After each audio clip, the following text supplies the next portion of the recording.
auction website eBay has turned us into a nation of shopkeepers. Not only are we buying on eBay, but we're also selling, which can have its own pitfalls.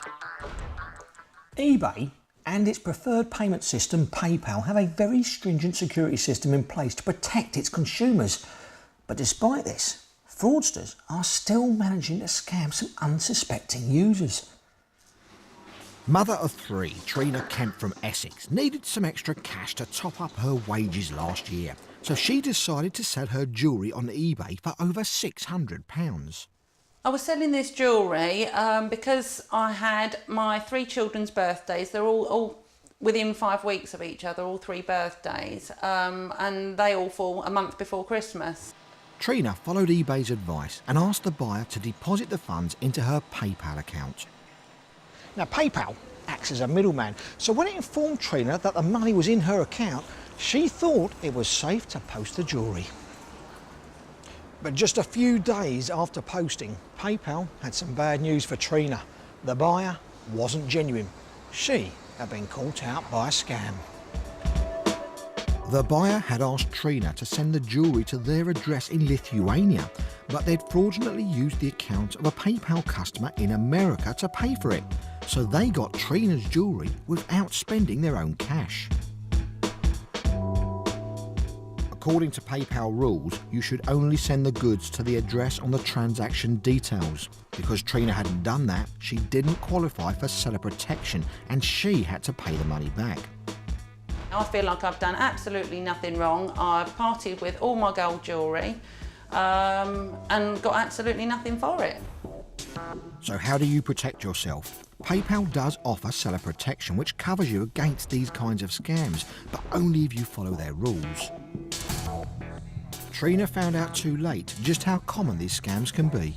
I was speaking to one of the other mums and just sort of generally moaning about what had happened. And I discovered that this same gentleman, with the same name, same address, had actually done this to one of the mums up at the school. PayPal tell us that the majority of its customers don't experience problems, and even the unlucky ones who do fall victim to a fraudster won't lose their money as long as they followed the seller protection policy. So if you want to sell safe, follow those rules. Dom's got some top tips on what sort of scams to look out for when using online auction sites. Do check them out on the website bbc.co.uk/The One Show. Do you do a lot of shopping online? I actually kind of do. Recently, I went on there to buy one of those old guitars. You remember those? Yeah. So when we do concerts, I like to put pyro in it and blow things up. It's quite fun.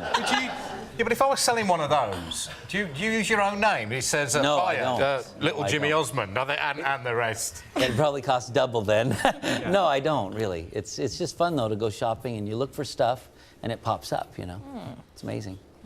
Now, the success just keeps going on and on for your family. What is the secret? Is it just hard work? I don't know. You know, initially this year was a big year for us because I produced a special of my family's 50th anniversary in show business. And then we did a tour over here, and it was just amazing to work alongside my brothers and say one last hurrah for all 7 of us on stage. And my oldest brother, Alan, retired after the tour because he has multiple sclerosis. And it was a touching moment for us, you know. But we've always believed in hard work and never being afraid to try anything, you know. Can I know what the secret of your success? Just looking at your dancing as a young kid, it is absolutely talented, but it's just sheer enthusiasm. You are just so happy to be up there. I hope you're not going to play another clip. Oh, please. we are. Oh, yes, oh yes, we are. Don't do it. Have a look.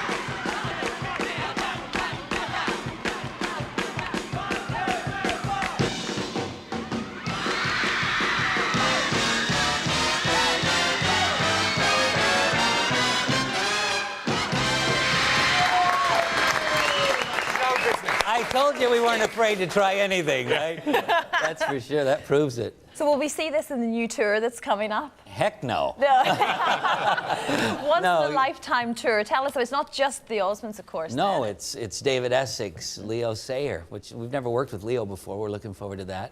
And Les McEwen's the legendary Bay City Rollers. And we've actually toured with a couple of those guys. And it was so much fun to be a part of a tour that actually transports people back to those easier days of the 70s. At least we felt they were easier. Did the audience come dressed up and really kind of Yeah, it's getting into it's a the spirit? total party environment. And what we really noticed in doing these kind of festival shows is they're bringing their kids with them too. And it's so cool that there's young kids there that are being introduced to your music for the first time. I mean, do you come on stage all together at the end? Because I'm just trying to think what number, the Osmonds, the bass, David the Essex bass does 60-year-old, Crazy David Horses. Essex, No, I'm and teasing. Leo Sayer. What can you all sing together? Well, you know, it's funny. The last time we toured together, we all wanted to do each other's tunes. You know, I wanted to do Rock On, and he wanted to do Crazy Horses.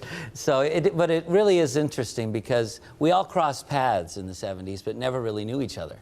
And so we've become really great friends, and we do this because we love it. And it does. Everyone that comes to the concert really has a good time, you know, going back. But you've met all the legends in your time, Elvis, Sinatra, etc. You've been about so long in the business. I mean, what have you picked up from these people, apart from don't live your lives like they did, I suppose? Well, the wild thing about it is, as I look back now, I'm kind of blown away with the opportunities that we had. I took it for granted. I thought everybody did what we did. But we did have some amazing mentors that you just don't see happening today. But yeah, I have some great experiences and stories. Is there one moment, one time, I guess I threw up on the front row. I was one of the very first Elvis impersonators when I was a kid. Cheese sandwiches were free at the hotel, and boy, did I eat them. And I threw up all over the front row, and Elvis was sitting in the light booth laughing his head off.